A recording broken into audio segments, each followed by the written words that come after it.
So I'm technically supposed to be sleeping right now.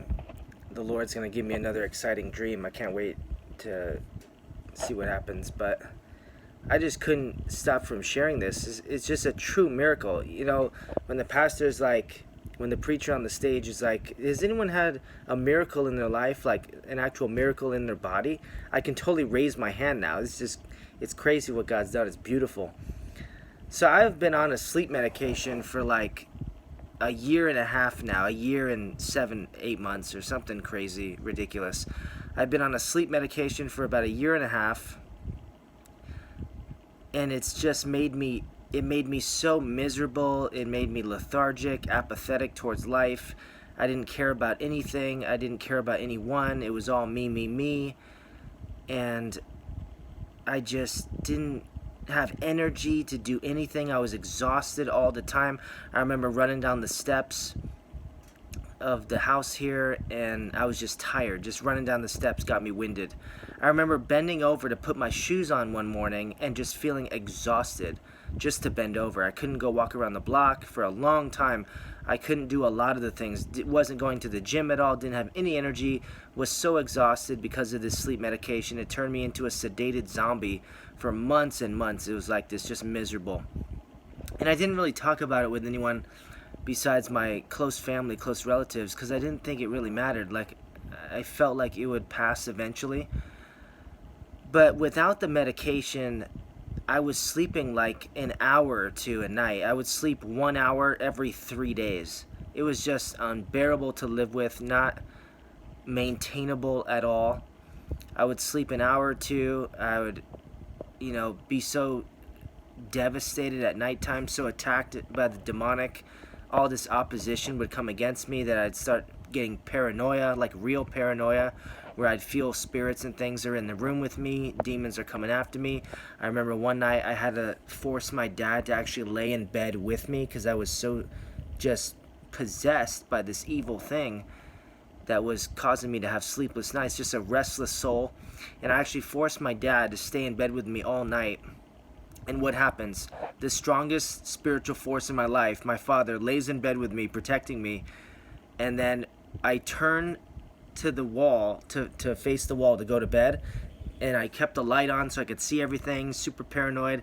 And as I turned to the wall at his house, as I turned to the wall to lay down, this black spiritual glob of a shadow of something so evil just came right into my face and just went like, rah, right on me. This penetrated right on my face. And I was like, ah! And I actually screamed out loud. And he was like, what? What happened? And I was like, there's something through the wall. It came through the wall. It tried to get me. And I don't even know at this point if that was hallucination, I saw something, this black, dark shadow coming towards me to attack me. And I thought, this is ridiculous. Like, I need a miracle. I need the supernatural power of God. Because if even my dad, who was my greatest spiritual force at the time, my handyman, my reliant, my dependent, co-laborer in the spirit, if even my hero, my dad, can't protect me from these demonic forces, this is crazy. God has to intervene. God has to do something. So I would have restless nights. I'd be wandering the streets at night, literally wandering in my apartment. I would be wandering the streets at night. I remember waking up at 3 in the morning. I slept like an hour or two. Some nights I would sleep 20 minutes and go run around the neighborhood, wander and bother people and be really nosy and weird. I'd be walking around hotels in Scottsdale, like laying on the hammocks and just touching people's clothing that was outside in their patios. Like really weird behavior, really nosy and of the devil. And I remember I woke up at 3 in the morning one time in my apartment. I woke up at 3 in the morning and I just felt like everything was a lie. Like I wasn't even really in an apartment building. Like this was a fake building, that my roommates weren't even real. They were like robots sent from the future. Like all these movies, penetrating my thinking and ruining my conscience. And I actually woke up at 3 in the morning and I knocked real gently on my roommate's door, and I looked inside the room because I was like, nothing's real, everything's a lie, like totally deluded, paranoid of the devil. And I'm like, nothing's real, everything's a lie, everyone's out to get me, everyone's trying to attack me. That's what the nature of paranoia does. It makes everything about you, and about you not getting something, about you losing out on something. It's very selfish and wicked. And I remember turning on his light, 3:30 in the morning, I turn on his light, and he just gets up, like looks at me, not alarmed, which is what's so weird to me. He looks right at me, just like a friend would look at me, like really sweet guy. He looks right at me like a friend would look at me. And he just kind of smiles, like smirks, like, you okay? Like, what's going on? Real beautiful man in the Lord. And I freaked out because I thought he was like some alien in a body from the future. The devil telling me all these weird things. And I looked at him like, you're really like an agent, like from the Matrix. You're one of the bad guys. I know it. You're one of the bad guys. And I was having this episode, this crazy spell on me, spell on my life. And I was thinking, how many people are praying in witchcraft against me right now for all this rebellion to be happening? This is crazy forces at work. Spiritual hosts of wickedness in the heavenly places. Rulers of darkness coming against me. Every principality and power trying to attack me right now. And I looked at him, and I'm like, are you one of them? And I'm all bulging-eyed and bugging out. And I said, are you one of them? You're one of them, aren't you? You're one of the ones they sent you. They sent you to come watch me. I thought there were spy cameras everywhere. I couldn't go into a bathroom without thinking there was 1,000 cameras hidden in the wall. And I said, are you one of them? You're one of them. You're coming after me, aren't you? And then I went over to him to look to see if he was even human. And he's like never really weirded out, which was so weird to me. I would think if my roommate at 3 in the morning turns on the light and starts snooping around in my room, I would be like kind of freaking out. But he was just so calm. To this day, it stupefies me. He was so calm. And he was just looking at me like smiling like Jesus would smile at 3 in the morning. And I went over and actually clocked him. I actually hit him in the face because I didn't know what was going on. I was so scared. And I hit him in the face, and then I ran down the stairs. No shoes, no socks, no nothing. Ran down the stairs barefoot, scared, thinking the police were coming after me. Everyone's coming after me. So the devil kept saying, everyone's coming after you. Everyone's coming after you. And I ran down the steps, and I'm wandering the neighborhood now. I'm jumping around. You know, there's like patio areas where people's stuff is, and I'm jumping around ledges, and I'm walking around this school, and I remember I started cussing at the Lord, and just cussing at people, and just cursing so loud at the top of my lungs, like I'm surprised I didn't lose a vocal cord. So loud, cursing, yeah. And there's no one on the road except a few cars, and the ones that passed me, I would try to hit and punch the truck and punch the car to try to start a fight with somebody. Like, so paranoid and out of my mind of the devil, child of wrath. It was insane. Insanity, truly. And I'm wandering the neighborhood, and I'm screaming cuss words, and then the police ended up finding me. The story goes, the police ended up finding me sitting barefoot in the middle of a Circle K parking lot near the gas station, near the gas pump. And the guy ended up calling the police because he was freaking out like I was some homeless guy trying to bother people. I don't even remember a lot of it, but the police came, picked me up, they put me into some mental institution for like the day, and parents, I don't remember honestly what happened that day. I remember being in a mental institution, and all these people looking at me with their clipboards, and I just thought one of you's going to poison me and inject me with some kind of virus from the future. Like, so much craziness. So that was only my first mental institution I went to. I don't even remember where it was. I just felt like it was a Batman movie and everything was going wrong and all the villains were winning. The whole time I felt like I was in a Batman movie and the villains were all winning. So that was the first institution I ended up being, and then I ended up going to a second one for a couple days. I thought everyone was trying to poison me. I thought they gave me a glass of water and it had some kind of thing in it, and they try to get some microchip in my body, which is like a really common thing. I was doing some research some years ago, and that's like really common of paranoia. People thinking there's a microchip in the body and people are trying to track you, enemy of the state kind of spirit. So that was the second institution I went to. and I'm arguing with the boss, the owner of the place, and I'm like, you're trying to put a microchip inside me, and he's heard it all before. Graciously, he didn't judge me for it. But he's like, no, we're not trying to do that. We're just trying to help you. We're just trying to help you. And I'm like, you're an idiot. You blah, blah, blah. And I wake up in the middle of the night, and people would be screaming outside the door, and I thought they were coming for me, like they were going to come and attack me. So I would just be ready for war inside the door, just standing there ready to hit somebody, so scared and terrified out of my mind. And that was the second place I went to. And then I went to a third place, which was, I mean, it's just amazing to me, the darkness that is in these mental institutions. Like, it's a place of hope for people. Like, they're trying to help, and they give you the medicine, and they're trying to give you put you on a regular sleep cycle, and they're trying to get you a good nutrition and take care of you in the mornings, and make sure you're okay, and shower, and all that. It's like such a good image of these mental institutions. Like, they're trying to help, but there was so much demonic warfare going on in the rooms, in the hospitals. I remember seeing things.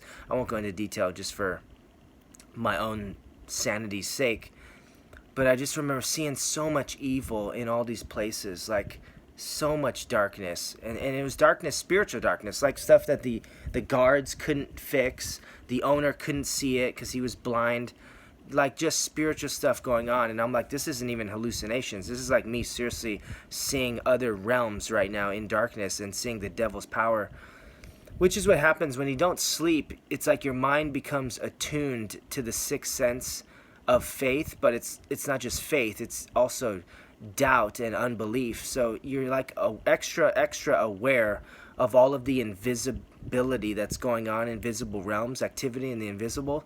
You're extra aware of everything that's going on, for good or for bad. A lot of times it was for bad because my mind was so focused on the negative. I was so focused on the demons and the darkness, and God's never going to help me, God's never going to save me. And just a lot of weird stuff happened.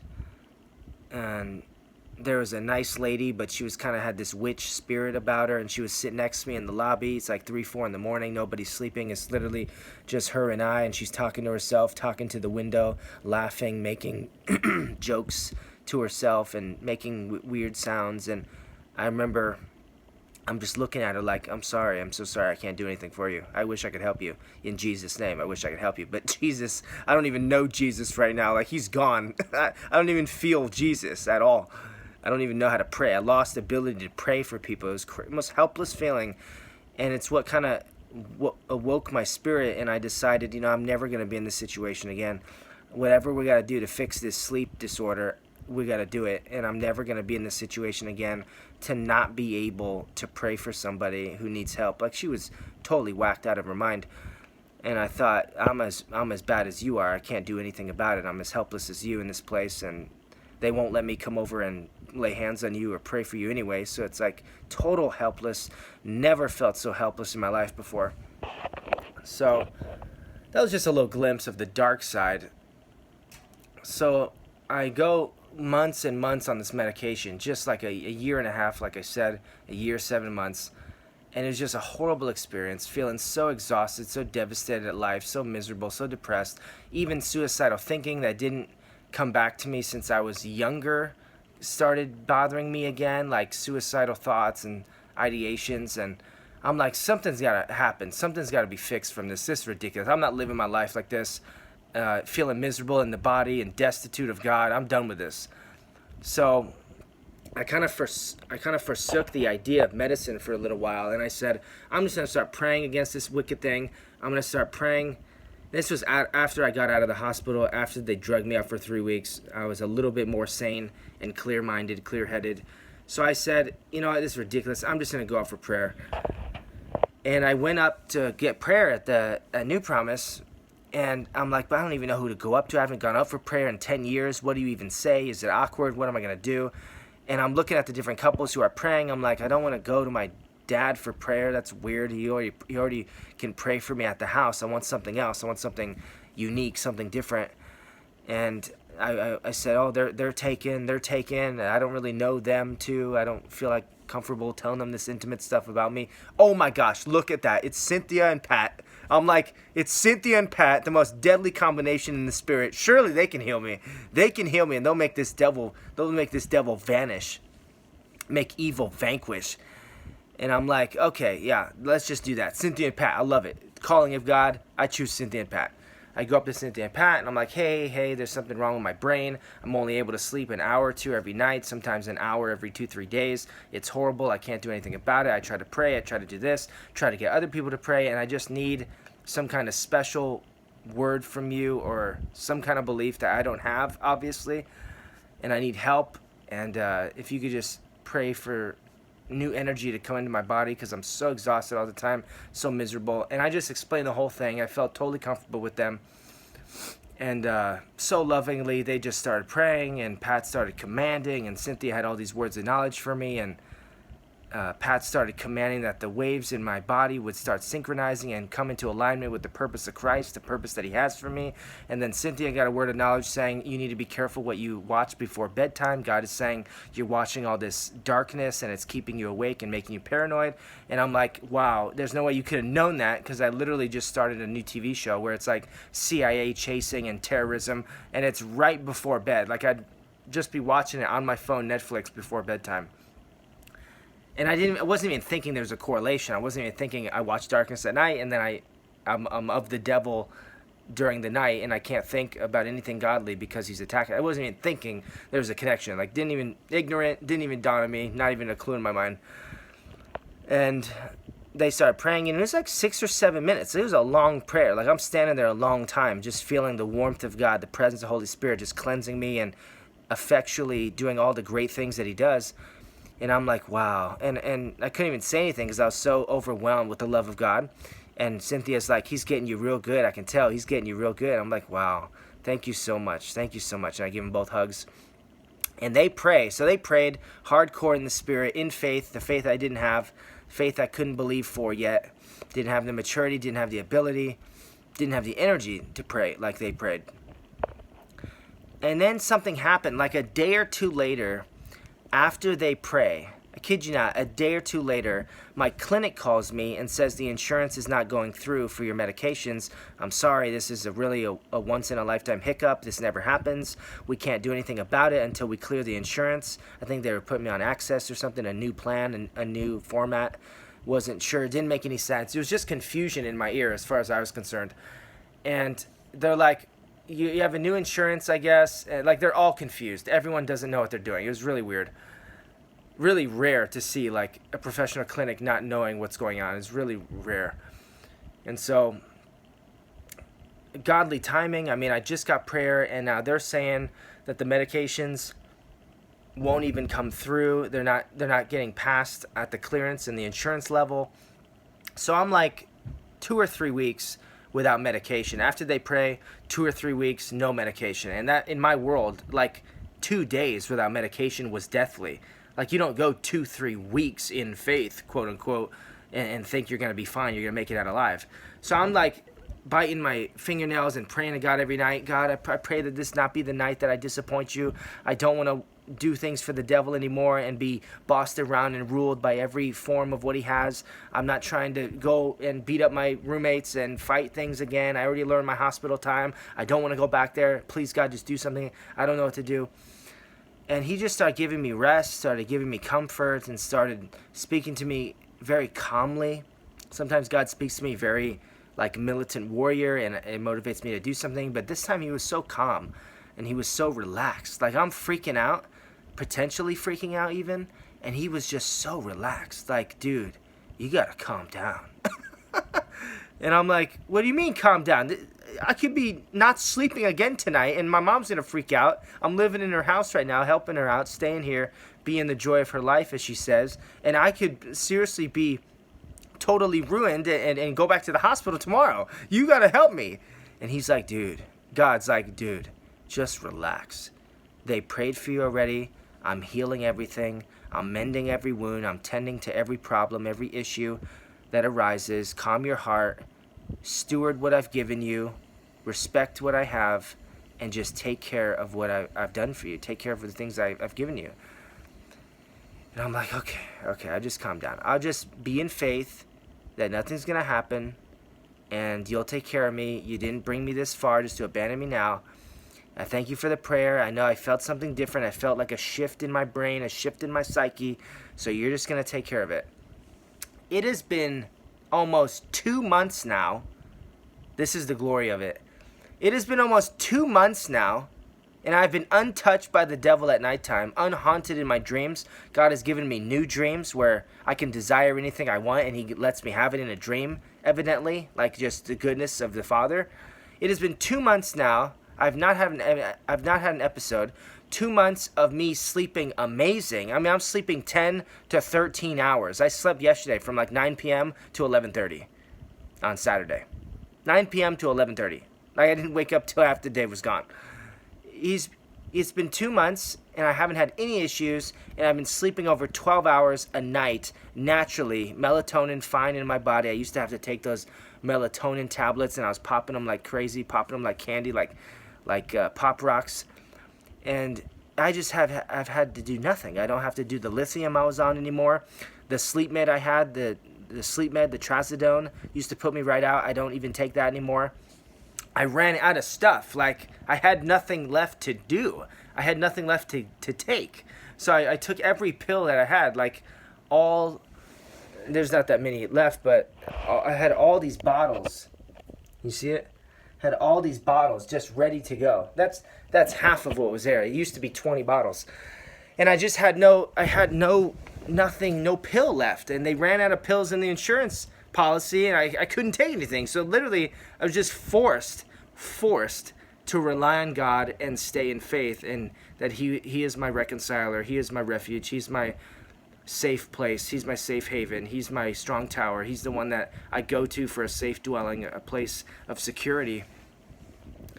And he just protected me, guided me. He's still doing it, still guiding me, guiding the waves in my brain, making things peaceful in my mind so I'm not paranoid ever. I went through different anxieties, different depressions, bouts of depression. I went through a panic stage where I literally couldn't get out of bed. This was maybe a year ago, 8 months ago. I couldn't get out of bed, couldn't go down the stairs, couldn't drive my car for Uber, was so terrified of anything happening. Like, I thought I was going to die no matter what I did.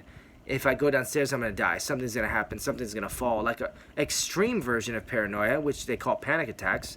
And I just experienced like every negative thing the brain could possibly go through, I went through. And it just was the fruit of eating poorly for 20 years, not taking care of the body, having weird workout sessions where I'd go to the gym 4 or 5 times in one day, crazy energy, but then not go for a long time. And the body just didn't have any regularity. It didn't have any consistency or organization. And I'm like learning all these things again, like a kid learning from his parent, learning from his teacher. I'm relearning how to be a human, relearning life ever since I got out of the hospital. And God's just been teaching me, and he's like, relax. Just be still and know that I am God, and my name will be exalted among the nations. Just be still and know that I'm God. And he kept giving me this vision of Jesus asleep in the boat during the storm. You can't even plan that. Like, Jesus couldn't even have planned that. They're freaking out. We're going to die. The waves are coming above the boat. We're going to die. And Jesus is sleeping, obviously not too moved by the darkness around him. Obviously doesn't care much. He's Christ. Jesus is sleeping in the boat. And they're like, dude, wake up. What are you, crazy? Wake up. We're going to die. Like, they probably don't even know if he can save them because they don't know that power yet. They're just like, wake up. You know, you're at least going to make the situation a little better by being awake with us while we die, Jesus. Help us. We're going to die. And Jesus gets up and he's like, why are you of little faith? Why are you freaking out? What's the big deal? Storm, be still. And just the entire earth stops for Jesus. I was so scared of demons, so scared of them. They were around my car. They followed me to church one day. They were in the back seat whispering to me on the days when I had no sleep. It was just as demonic as it could be. Kind of made me fearless about it all because I faced all the evil already, so there's nothing left that could surprise me. But it's like I was scared of the demonic until I read in the Bible where the demons are crying out for Jesus to not send them to the pit before their time. Have you come, O Son of God, Son of David? Have you come to torment us before our time? And then they plead with him to be thrown into the herd of pigs. I thought that whole story was so weird, and then I started studying it, and I'm like, wow, God, you really are merciful. This is the mercy of God, the mercy of the Father right here. That the demons themselves, as evil as they ever could be, the ones who give Christians sickness and make us suicidal, make us kill ourselves, the demons themselves would ask for help from Jesus. And Jesus would grant them their wish of helping them and not casting them out somewhere far or in the pit of darkness. But he would grant their wish and cast the demons away into a herd of animals. It just showed me so much about the Lord. It showed me his mercy. It showed me not to fall into pride and haughtiness when you think you have control over all this evil. Ephesians says some big language. You're seated far above every principality, power, might, and dominion. I don't know how any Christian could read Ephesians and then have a bad day. Like, I just read it the other day for like the first time. Yeah, I don't know how you have bad days. You read Ephesians, you never have a bad day again. Seated far above every principality, power, might, and dominion. You're seated far above them. And God's taught me you don't fall into pride and haughtiness because you can direct all these devils around and tell them where to go, tell them what to do. You can cast them out of places. And it makes you feel like you're the man, like you're the one doing it. And then I read Jesus, and he actually grants them the wish of going into the herd of pigs. And it just showed me how much more he cares about humans than animals. Jesus loves the pigs, I'm sure, but he just cares so much about us that he would cast the demons out of us into a herd that's like completely irrelevant to him. Yeah, go over here. Just go over there. As long as you're not with them, go over there. Now, if the demons ask, could we go in these other humans instead of these? Could you please cast us away into these other humans? Jesus would surely said, no, that's ridiculous. I've come to save lives, not let them perish. So Jesus casts these demons out into the herd of pigs, and the herd of pigs go crazy and go off the cliff, and they all die in the river. And I'm like, wow, Jesus, you have all the power. You have all authority in heaven and on earth. It's incredible. So that's my sleep testimony. The doctor said it was bipolar with mania. You're depressed, you're suicidal, there's all these problems with you. But really, I just needed a prayer session with some godly women named Cynthia and Pat, and it all goes away. And I also had a prayer session. We went to this conference a few months ago, and I was having, during the time when I was having the panic attacks, we went to this Christian conference in Mesa, and one of my favorite preachers was there. He was just speaking. It was such a good time. And then he says, all right, everybody pray for the person. If someone stands and they're sick, pray for them, lay hands on them. And I'm like thinking this lady's laying hands on me, about to pray when he gives the order to on stage. And I'm like, lady, you better have some serious faith, because I got none right now and I'm freaking out. I can't even go to work right now because I'm in such panic mode. So you better do something great. You better have something authentic in you, or you're getting destroyed along with me with this unbelief. That was in my mind. And then as soon as she laid hands on me, she started praying. He gave the go-to to start praying. And she said, in the name of Jesus, I take authority over this anxiety. I take authority over, because I was telling her what it was. I take authority over this panic, and I say, no more. You have no right to be here. Get out. Every demon force, every oppressive spirit, you get out right now. And she was just going in with it. And I was like jolted. The spirit was moving me, and I could just feel this energy moving out of, this evil energy moving out of my body. And afterward, I hugged her, and she's like, so you feel like working yet? And I said, wow, no, you seriously broke it. Whatever you did, you seriously prayed, and you broke it off of me. I'm going to go work tomorrow. And she's like, yay, cool. Like, totally humble. It's amazing. So prayer works. That's the whole thing. If you're praying about something, keep praying. Jesus doesn't say to go to God, cry to God about it because God's going to fix everything. No, he says the contrary. I've given you authority to cast these things out. I've given you authority to heal the sick. I've given you authority to cleanse the lepers. I've given you authority to heal the sick, cleanse the lepers, raise the dead, cast out the demon. I've given you the authority. He who says to this mountain, move, in faith without doubting in his heart, the mountain shall move from here to there, and nothing will be impossible for you.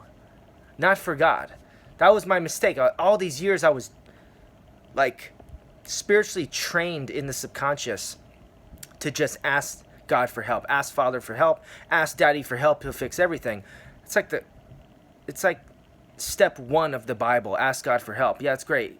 You ask God for help, but then He helps you by giving you authority to conquer all these problems, to do all these things with Jesus and that you've never been able to do before. So He never says cry out to God about the mountain moving. That's what some of us do. We're crying out to God. God, please move the mountain. God, please heal the cancer. God, please cast out the demon. God. And He says, you, son, speak to the mountain. You talk to the darkness. You say light come into the darkness. You do it. You walk in authority. You walk in love. You walk united with the church along with the other saints that are receiving their inheritance. It's your inheritance. You go after your inheritance. You don't let sickness ruin your inheritance. You don't let demons ruin your inheritance. You don't let faithless words, doubt against you, persecutions. You don't let robbers and thieves ruin your inheritance. You go out and you get what's yours. You get your inheritance from the Father.